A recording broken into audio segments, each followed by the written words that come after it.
మహాపరిశుద్ధుడైన తండ్రి, ప్రేమగల దేవా, మీ పవిత్ర పాదములకు హృదయపూర్వక వందనాలు. నాకిచ్చిన మహా గొప్ప రక్షణకై స్తోత్రం చెల్లిస్తూ, నిత్యత్వం అంతా నీ ప్రేమను ఆస్వాదించే మహా గొప్ప భాగ్యం ఇచ్చినందుకు వందనాలు చెల్లిస్తూ, ఈ సమయాన్ని మీ హస్తాలకు అప్పగించుకుంటూ ప్రభువైన యేసు నామములో స్తుతించి ప్రార్థించి వేడుచున్నాము తండ్రి, ఆమెన్.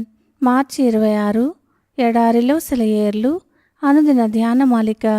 నెరవేర్చడానికి ఇష్టం లేని కోరిక దేన్ని పరిశుద్ధాత్మ నీలో కలిగించడు. కాబట్టి నీ విశ్వాసం రెక్కలు విప్పుకొని ఆకాశానికి ఎగిరి నీ కంటికి కనిపించినంత మేర ఉన్న భూమిని స్వాధీనం చేసుకోవాలి. ఎస్ఏ కీన్. విశ్వాసం అనే కంటితో నువ్వు చూసిన ప్రతి దీవెన నీ స్వంతం అయినట్టే భావించు. ఎంత దూరం చూడగలిగితే అంత దూరం చూడు.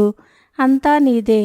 క్రైస్తవ జీవితంలో ఏ సుదూర తీరాలను చేరాలనుకుంటున్నావో, క్రీస్తుకు ఎంత శ్రేష్టమైన సేవ చేయాలనుకుంటున్నావో అవన్నీ విశ్వాసంలో సాధ్యమే. ఆ తర్వాత ఇంకా దగ్గరికి రా. నీ బైబిల్ చూపిన దారిలో ఆత్మ నడిపింపుకు విధేయుడివై దేవుని సన్నిధిలో నీ ఆపాదమస్తకము బాప్తిస్మం పొందు. ఆయన తన మహిమ సంపూర్ణతను చూడగలిగేలా నీ ఆత్మనేత్రాలను తెరిచినప్పుడు నువ్వు చూసేదంతా నీ వారసత్వం అన్న నిశ్చయతను కలిగి ఉంది. తన వాక్యంలో ఆయన చేసిన వాగ్దానాలు, ఆయన ప్రేరేపణ వల్ల నీలో నిద్రలేచే ఆకాంక్షలు, యేసును వెంబడించే వాడికి దొరికే అవకాశాలు అన్నీ నీ స్వంతమే. వాటిని స్వాధీనం చేసుకో. నీ కనుచూపు మేరలోని భూమంతా నీకు ఇయ్యబడింది. మన దేవునికి మనపై ఉన్న కృప మన మనస్సులో తలెత్తే స్పందనల్లోనే ప్రత్యక్షపరచబడుతుంది. ఉదాహరణకి చూడండి, చలికాలం ముంచుకు వచ్చినప్పుడు ఎక్కడో ఉన్న పక్షి వెచ్చదనం, సూర్యరశ్మి కోసం ఖండాలు, సముద్రాలు దాటి దక్షిణ ప్రాంతాలకి వలసపోవాలన్న జ్ఞానాన్ని దేవుడు వాటి అల్పమైన మస్తిష్కంలో ఉంచుతాడు. అవి ప్రయాణం ప్రారంభించాక వాటికి ఆశాభంగం కలగడం దేవునికి ఇష్టం లేదు.